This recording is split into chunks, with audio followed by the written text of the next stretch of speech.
Kill potential.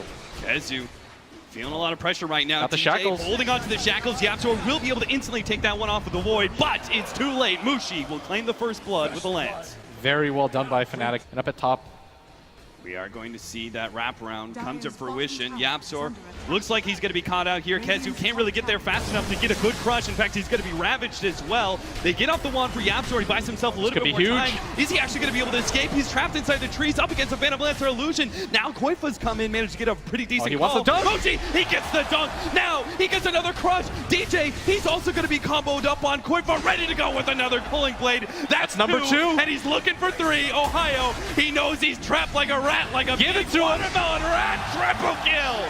Koifa and the boys turning it around. Escape Gaming. It was looking pretty nasty for them in the laning phase, but it all goes right with the fight up in the top lane. they were so quick on the TPs, able to react instantly as Koifa picks up so much gold, who they realize just has to continue to farm in this game. And this is going to be one of their better opportunities, especially if they can open up on DJ. But YapzOr smokes. YapzOr, he gets a little bit too close to the tower, but they will be able to get the jump call onto Ohio. He still has the Ravage ready to go. They try and get the Cooling Blade, not quite good enough, but Ohio will die nonetheless. He doesn't pop the Ravage, thinking it's not going to be a good time. Synderen in behind will be popped by mid-one. He's got the Desolator, 3-4-3 on the side, is going to be called up, and that'll be a 2-for-1. At top, Fnatic, they really want to get into this fight.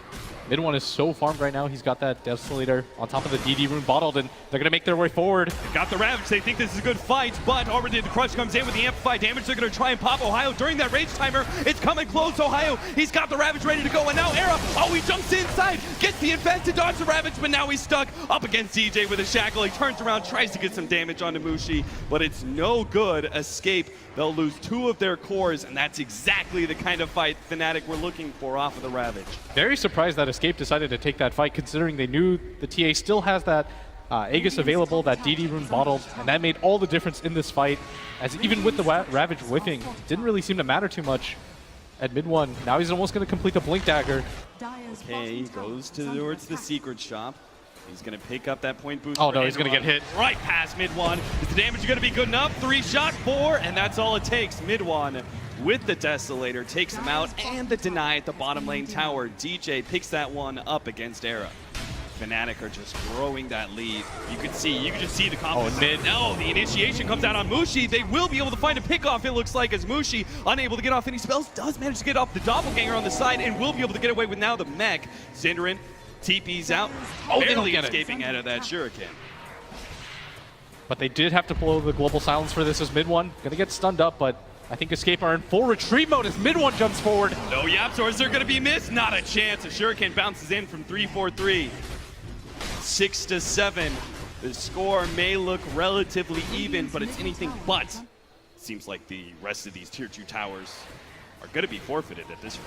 Yeah, if Fnatic just decide to go mid, it's going to be hard for Escape to hold. And I do like that Escape went for that movement, but unfortunately for them, it was too late and probably would have gone poorly for them anyways. They had no idea how low that Roshan was going to be. As soon as mid-one picks up that Aegis, you can't really jump blind into the pit because the Shadow Shaman's waiting there. They'd have to do some kind of tactical move where they pop the global as the Axe blinks in, so he prevents the Shadow Shaman shackles.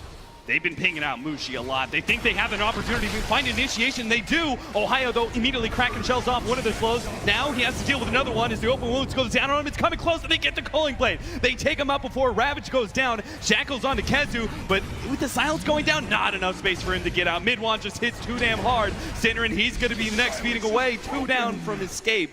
Yes, they got the Tidehunter. They found that initiation, but you saw they were pinging on Mushi, and Mushi was already making his way through the dire jungle and wasn't too far away, was able to join in the last half of that team fight. This is one of the worst situations for Escape, just because now Fnatic are already beating on their doorstep.